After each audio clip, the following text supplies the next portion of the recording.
আসসালামু আলাইকুম, স্বাগত জানাচ্ছি শারমিন কিচেন অ্যান্ড ব্লগ চ্যানেলে আরও নতুন একটি পুডিংয়ের রেসিপি দেখার জন্য। আজকে আমি তৈরি করে দেখাবো মালাই পুডিং। এই পুডিংটা দেখতে যেমন সুন্দর, খেতে অসম্ভব মজার। তাহলে দেখে নেওয়া যাক কীভাবে তৈরি করতে হয়। প্রথমে একটা পাত্রে আমি 1/3 কাপ চিনি নিয়ে নেব।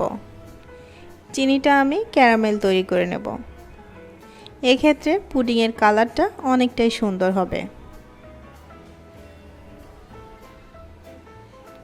চুলার আঁচটা এ পর্যায়ে একদম লোতে রাখতে হবে, তা না হলে ক্যারামেলটা খুব তাড়াতাড়ি পুড়ে যাবে।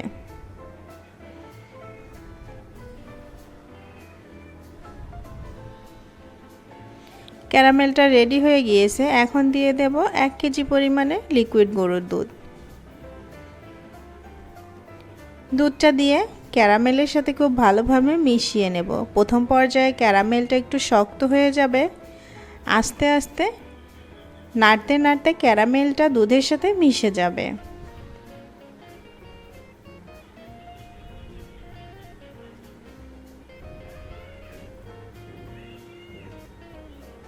এ পর্যায়ে দিয়ে দেব 3টা সবুজ এলাচ। এইটা আমি ফ্লেভারের জন্য অ্যাড করেছি, চাইলে আপনারা স্কিপ করতে পারেন।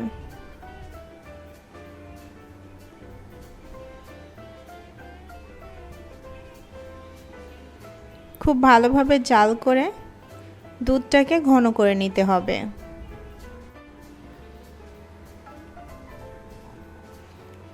এবার আমি দুধের মধ্যে থেকে এলাচগুলো উঠিয়ে নেব।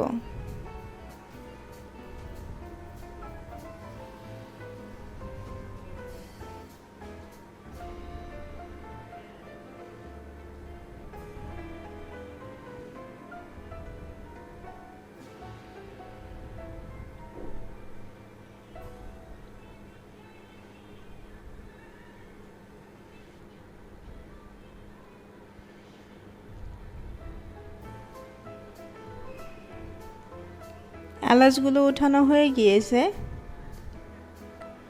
এ পর্যায়ে আমি একটা বাটি নিয়ে নিয়েছি, এর মধ্যে 2 টেবিল চামচ নিয়েছি পানি আর 1 টেবিল চামচ নিয়েছি আগার আগার পাউডার। খুব ভালোভাবে পানির সাথে মিশিয়ে নিতে হবে। গরম দুধের মধ্যে যদি সরাসরি আগার আগার পাউডার দেওয়া যায় সেক্ষেত্রে দলা পেকে যেতে পারে। মেশানো হয়ে গিয়েছে। এবার মিশ্রণটা আস্তে আস্তে ঢালতে হবে আর দুধের সাথে মিশিয়ে নিতে হবে।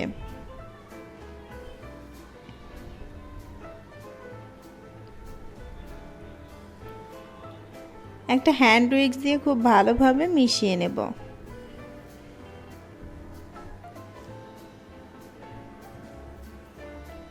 কয়েকটা বলক উঠে গিয়েছে। এবার চুলা থেকে নামিয়ে ঠান্ডা করে নেব। পুডিংটা সেট করার জন্য এখানে আমি একটা মোল্ড ব্যবহার করেছি। এবার আমি মিশ্রণটা মোল্ডের মধ্যে ঢেলে দেব।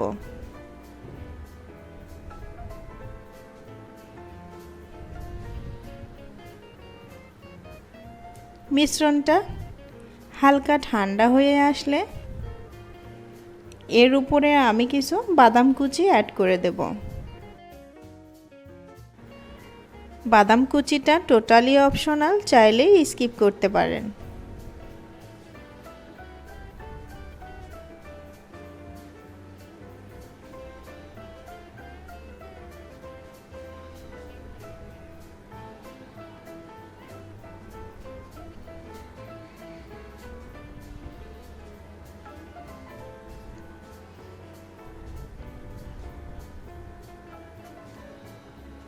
সবগুলো বাদাম কুচি দেওয়া হয়ে গিয়েছে।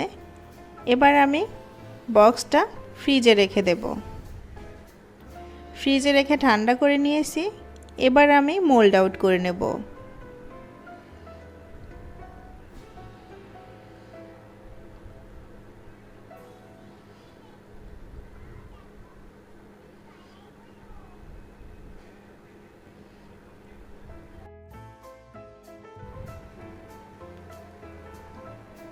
পুডিংটা মোল্ড আউট করা হয়ে গিয়েছে।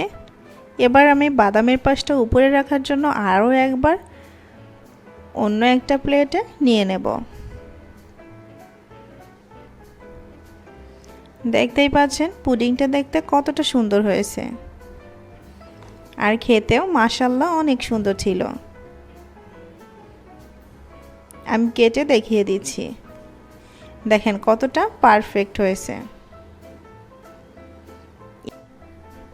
আমার রেসিপিটি ফলো করলে একদম পারফেক্টভাবে মালাই পুডিং রেসিপিটি তৈরি করতে পারবেন।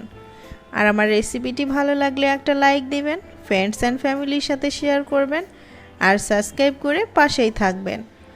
আমি একটু পুডিং কেটে দেখিয়ে দিচ্ছি, দেখেন কতটা পারফেক্ট হয়েছে। আর আপনি যদি অলরেডি করে থেকে থাকেন তাহলে আপনাকে অসংখ্য ধন্যবাদ। আল্লাহ হাফেজ।